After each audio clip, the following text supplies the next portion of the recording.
મસ્ત મજાની જિંદગી અને એની મસ્ત મજાની વાતો, બધી નાની નાની વાતો, પણ કાયમ આનંદમાં રહેવું હોય, કાયમ સુખમાં રહેવું હોય, કાયમ તમે પણ આનંદમાં ને તમારાથી પણ બધા આનંદમાં, એવું જો કરવું હોય ને તો બહુ સહેલું છે હો. શરૂઆત તમારાથી કરો, શરૂઆત તમારાથી કરો. તમને વહાલ કરો, તમને પ્રેમ કરો. પોતાને પ્રેમ કરવાની વાત છે, પોતાને વહાલ કરવાની વાત છે. પોતાના સ્વભાવને, પોતાના વ્યવહારને, પોતાના દુઃખને, સુખને તો હવ વહાલ કરે, પણ તમારા દુઃખને, માનસિક, શારીરિક, સાંસારિક જે પણ દુઃખ હોય એ બધાને વહાલ કરવાનું છે. ફક્ત વહાલ અને વહાલ, એ સિવાય બીજી કોઈ વાત નથી. આટલું કરતાં આવડી જાય ને તો પછી જ્યારે આપણે કોઈને મળીએ, જ્યારે આપણે કોઈની પાસે જઈએ, જ્યારે આપણે જ્યાંથી પસાર થઈએ, પછી એ સમાજમાં હોય, આપણા કુટુંબમાં હોય, આપણા મિત્રોમાં હોય, બધાને વહાલ કરવાનું મન થાય. આ કુદરતને તો વહાલ કરવાનું કેવું મન થાય.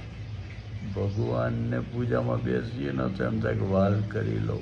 આ વહાલની દુનિયા બહુ અદ્ભુત છે હો. એ તમને કાયમ કાયમ માટે આનંદમાં રાખે. વહાલ કરતા શીખી જાઓ. દરેક વાતે વહાલ. તમારે યાદ નહીં રાખવું પડે કે મારે આનંદમાં રહેવું છે, આનંદમાં રહેવાશે. તમારી આજુબાજુનું એક વાતાવરણ એવું ઊભું થઈ જશે કે ભાઈ એટલી મજા આવે છે ને. તમને તો મજા આવે, પણ તમારા સર્કલમાં જે કોઈ આવે ને એ બધાને મજા આવે, કેમ કે તમે ફક્ત વહાલ કરો છો.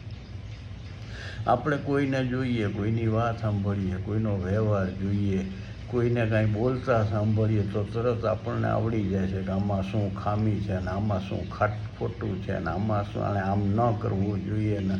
આપણા બધા અંગમાં આપણે તરત જ પ્રદર્શિત, તો એ આપણી જાતમાં કરવા માંડીએ ને કે આપણામાં શું શું ખોટું છે. જો બીજાનો ખબર પડે તો આપણી તો તરત પડે, આપણી પોતાની વાત છે. હવે એ ખબર પડી જાય તો પછી કેવી મજા આવે. દરેક વ્યક્તિ પોતાની વાત સમજી જાય તો એનો વ્યવહાર બીજા સાથેનો કેવો વહાલ ભર્યો હોય. એ બીજા સાથે પણ એવું જ વર્તે જેવું એ ઈચ્છતો હોય કે મારી સાથે બધા વર્તે. જો જીવવાની મજા આવી જાય. આમાં કાંઈ જ કરવાનું નથી હો. મારે મારી જાતને વહાલ કરવાનું છે. મારે મારી જાતને જ્યાંથી સુધારવી પડે ત્યાં સુધારવાની છે. મારે મારો વ્યવહાર, મારી વાણી, મારી બોલચાલની ભાષા, મારી એકબીજાને વ્યવહારિક જે કંઈ વાત છે એ બધામાં ફક્ત વહાલ કરવાનું છે. ક્યાંય કોઈનું મન ના દુભાય એ જોવાનું છે. આટલું આવડી જાય ને દરેકને, જો પછી જે જીવવાની મજા આવે ને. ભગવાનને દોડતા આવવું પડે કે ભાઈ આવું તો હું ઈચ્છતો હતો, મારે આ જ જોતું તું. આવું વાતાવરણ કરો, આવું મસ્ત મજાનું જીવો તો હું તમારી ભેળો ને ભેળો, ક્યાંય આગો પાછો શું કામ થવો ભાઈ. તો ફક્ત પોતાની જાતથી શરૂઆત કરો.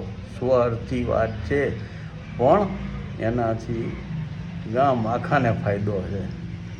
એની મજા જુદી છે. દરેક પળે સુખી થવા માટેની આ ચાવી છે. હરિ ઓમ.